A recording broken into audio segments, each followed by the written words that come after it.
Guerra do Paraguai, o fim e a pressão sobre o Império. Olá! Bem-vindos ao podcast histórico, ou melhor, a máquina do tempo. Para isso, que tal voltarmos em 1864?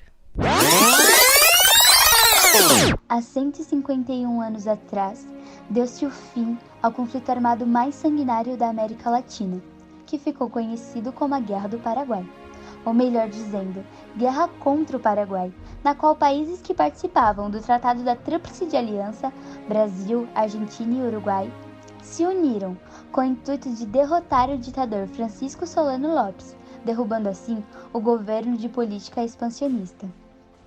Essa guerra ocorreu devido a um conflito interno que surgiu no Uruguai e passou rapidamente para o nível regional.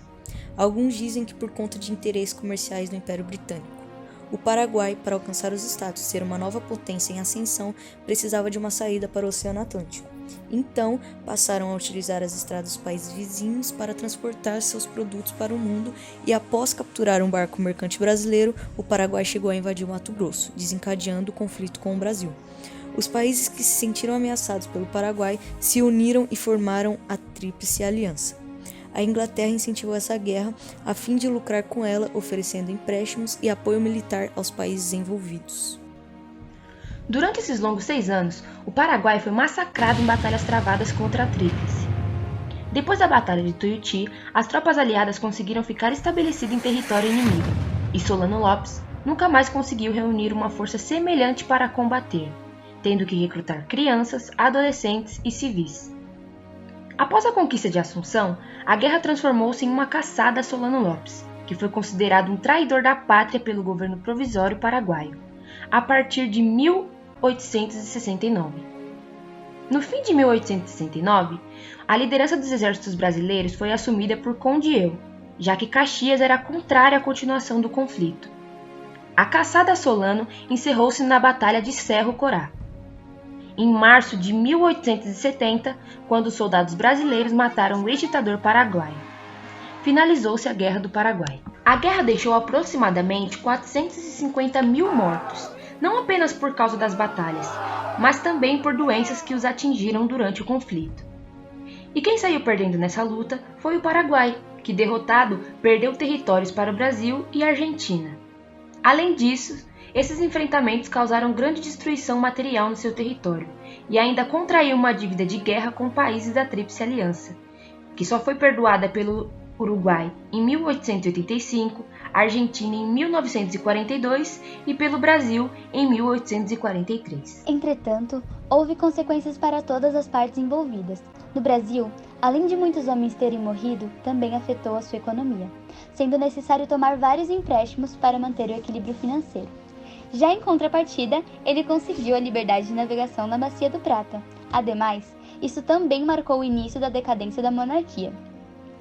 Quanto à Argentina, ela consolidou seu território e derrotou os federalistas dos territórios da província de Corrientes e da região de Chaco. Já no caso do Uruguai, o país também saiu consolidado, com a superação definitiva das disputas políticas entre blancos e colorados.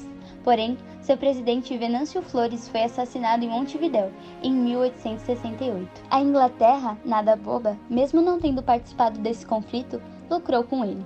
Pôde ampliar seus mercados na América, emprestando dinheiro para a reconstrução do Paraguai e para o Brasil, como já foi dito, deixando ambos mais endividados. Quando a guerra estourou no fim de 1864, o exército brasileiro estava completamente despreparado. Para conseguir ter forças para entrar no conflito, um decreto imperial foi publicado em 1865 para criar um corpo de voluntários da pátria. Nele, podiam se alistar espontaneamente homens entre 18 e 50 anos. A promessa é que quem se voluntariasse teria um soldo, que quando voltasse receberia terras, empregos públicos e até mesmo pensões. A princípio, houve um número expressivo de alistamentos, pois acreditava-se que o confronto duraria apenas alguns meses. Os voluntários eram pessoas da camada média, pobres e negros libertos. Contudo, não era de interesse dos membros da elite partirem para a guerra, e quando eram convocados, muitos pagavam pessoas livres para irem em seus lugares, ou enviavam escravos para substituí-los. A fim de encorpar ainda mais suas fileiras, o governo brasileiro prometeu aforrear todos os escravos que fossem lutar no Paraguai. Além disso, pagou indenização aos senhores de escravos que enviavam seus cativos como voluntários. Com o passar do tempo, a população percebeu que a guerra estava durando muito mais tempo do que deveria. As convocações se tornaram mais frequentes e até mesmo a Guarda Nacional teve que partir ao combate. Sem contar que criminosos, desempregados e pobres foram obrigados a se alistarem como voluntários. O esforço da guerra mobilizou aproximadamente entre 150 a 200 mil homens. No fim, as recompensas prometidas pelo governo brasileiro nunca foram pagas aos combatentes. Quanto ao Brasil, o exército saiu do conflito fortalecido e com maior prestígio entre a população. Seus integrantes concluíram que não eram apoiados pelo Império, que arrastou o conflito e não concedeu nenhuma recompensa em troca de sua dedicação. Assim, passaram a exigir uma participação cada vez maior nas decisões políticas brasileiras. O Exército também se tornou uma das instituições mais importantes da época na vinculação do ideário republicano. Além disso, os altos gastos com a guerra prejudicaram seriamente os cofres do Império. A resposta do governo foi imprimir mais papel moeda, o que elevou a inflação e aumentou a dívida externa. Bom, chegamos ao fim do nosso podcast histórico. Esperamos que você tenha gostado. E como já dizia Charlie Brown Jr., histórias, nossas histórias, dias de lutas, dias de glória. Até a próxima!